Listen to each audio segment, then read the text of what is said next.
আজকে আলোচনা করব কিভাবে অবিবাহিতের সার্টিফিকেট ও হলফনামা করবেন এবং কেন করবেন তা নিয়ে বিস্তারিত। সুপ্রিয় দর্শক মণ্ডলী, সাধারণত বিদেশে বিবাহ, নাগরিকত্ব বা চাকুরি পাবার জন্য তৈরি করতে হয় এই হলফনামা, মানে অবিবাহিতের হলফনামা, সাথে অবিবাহিতের সার্টিফিকেটও প্রয়োজন হয়। এই জন্য আপনাকে কি কি করতে হবে আসুন বিস্তারিতভাবে জেনে নিন।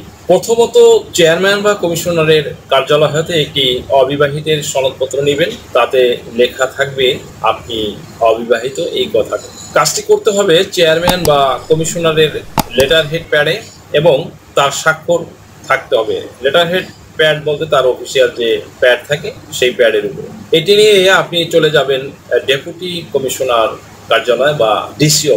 সেখানে গিয়ে আপনাকে বলতে হবে যে আপনার একটি অবিবাহিতের সনদপত্র বা আনমেরিড সার্টিফিকেট লাগবে। তখন আপনাকে তারা একটি ব্যাংক অ্যাকাউন্ট দিবে। সেই চালানের মাধ্যমে আপনি উত্তরা ব্যাংকে টাকা পরিশোধ করবেন। হয়ে গেল আপনার প্রথম কার্যক্রমটি। এরপরে দ্বিতীয় কাজটি কি হবে আসুন জেনে নেওয়া যায়। দ্বিতীয়ত, আপনাকে একটি সাদা কাগজে ডিসি বরাবর একটি আবেদনপত্র লিখে আবেদন করতে হবে। সাথে 20 টাকার কোর্ট ফি সংযুক্ত করে দিতে হবে এবং সাথে প্রার্থিত ব্যক্তির এবং তার কোনো গার্ডিয়ান বা অথরাইজড পার্সনের ছবি সংযুক্ত করে আবেদন করতে হবে। লাইক হতে পারে আপনার বাবা বা মায়ের বা ভাইয়ের ছবি। আশা করি বুঝতে পেরেছি। ভিউয়ার্স, আবেদনের বিষয়টি কেমন হবে আসুন জেনে নেওয়া যাক। আবেদনের বিষয়টি হবে অবিবাহিতের সনদ পাওয়ার জন্য আবেদন। দরখাস্তের ভিতরে সব তথ্য সংযুক্ত করে দেবেন, যেমন ধরুন পাসপোর্ট নাম্বার, এনআইডি নাম্বার, জন্ম নিবন্ধন নাম্বার, আরও যা কিছু থাকবে ইচ অ্যান্ড এভরিথিং একে একে। আপনি কি কাবিননামা বা নিকানামা ইংরেজিতে অনুবাদ করে নোটারি করতে চান? ম্যারেজ সার্টিফিকেট ইংরেজি অনুবাদ সহ নোটারি প্রয়োজন? তাছাড়াও যে কোনো প্রকার ডকুমেন্ট, নোটারি বা হলফনামা করতে আজই ডায়াল করুন 017245838880 নম্বরে। সব দিয়ে দেবেন। কি কি লিখতে হবে সেটা যদি না পারেন তাহলে স্ক্রিনে দেওয়া নম্বরে কল করে জেনে নিতে পারবেন, অথবা যখন আমাদের দিয়ে কাজটি করাবেন তখন আমরা বিস্তারিতভাবে লিখে দেব।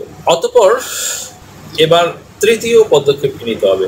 আপনাকে একটি অ্যাফিডেভিট বা হলফনামা তৈরি করতে হবে 300 টাকার নন জুডিশিয়াল স্ট্যাম্পে। এখানে বিস্তারিত লিখে দেবেন কি কি লিখতে হবে। সেটা যদি না পারেন তাহলে স্ক্রিনে দেওয়া নম্বরে কল করে জেনে নিতে পারবেন, অথবা যখন আমাদের দিয়ে করাবেন তখন আমরা বিস্তারিতভাবে লিখে দেব। তৃতীয় কার্যক্রমটি হয়ে যাওয়ার পর আপনি এই পর্যন্ত যা যা করলেন তা উল্লেখ করবেন এবং এনআইডি, পাসপোর্ট ও জন্ম সনদ ডিসি অফিসে জমা দেবেন।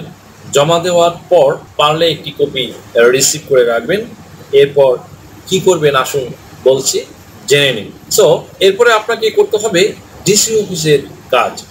ডিসি অফিসে কি কি কাজ করতে হবে আসুন জেনে নেই। ওখানে আপনার যে এখন পর্যন্ত যে ডকুমেন্টস করলেন এসব ডকুমেন্টস জমা দিবেন। তারা তখন জিএসবি দিয়ে পুলিশ ভেরিফিকেশন করাবে এবং সরে জমিনে তদন্ত করে একটি তদন্ত প্রতিবেদন দিবেন। তারা প্রতিবেদনটি দিবে ডিসি অফিস বরাবর। ডিসি অফিস পজিটিভ রিপোর্ট গেলে একটি to whom it may concern, that mean বাংলায় অর্থ দাঁড়ায় যাহার জন্য প্রযোজ্য এমন একটি সার্টিফিকেট দিবে, যেটা একটি প্রত্যয়নপত্র টাইপের হবে। সো তখন তারা এই সকল ডকুমেন্টসগুলো ফরেন মিনিস্ট্রি থেকে, দ্যাট মিনস পররাষ্ট্র মন্ত্রণালয় যাকে বলা হয়, সেখান থেকে এটাকে অ্যাটাস্টেশন বা সত্যায়িত করার জন্য পাঠাবে। তাদের মাধ্যমে ফরেন মিনিস্ট্রি কাজগুলো একটু সময় সাপেক্ষ বটে, একটু লেন্দি প্রসেস। আর আপনি যদি তখন নিজে গিয়ে এইসব ডকুমেন্টস নিয়ে যদি ফরেন মিনিস্ট্রিতে যান তাহলে কাজটা একটু দ্রুত হবে।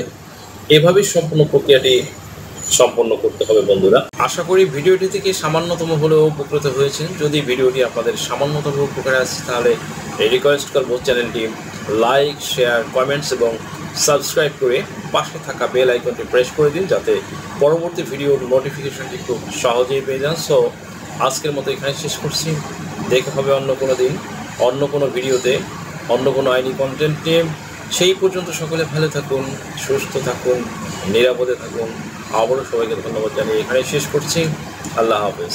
দেশ ও বিদেশ থেকে যে কোনো ধরনের হলফনামা, এফিডেভিট নিতে চান, কাবিননামা, নিকানামা যে কোনো ভাষায় অনুবাদ করে বিভিন্ন মন্ত্রণালয়, ইসলামিক ফাউন্ডেশন থেকে সত্যায়িত করে নিতে চান, শিক্ষা সনদ বা অন্য যে কোনো ধরনের ডকুমেন্ট শিক্ষা বোর্ড, শিক্ষা মন্ত্রণালয় থেকে সত্যায়িত করে নিতে চান, ধর্ম পরিবর্তন করে কোর্ট ম্যারেজ করতে চান, কুরিয়ার, ইমেইল, হোয়াটসঅ্যাপ, ইমো, মেসেঞ্জারিতে ডেলিভারি নিতে পারবেন। তাছাড়াও সরাসরি এসেও নিতে পারবেন। Mobile number 01724583880।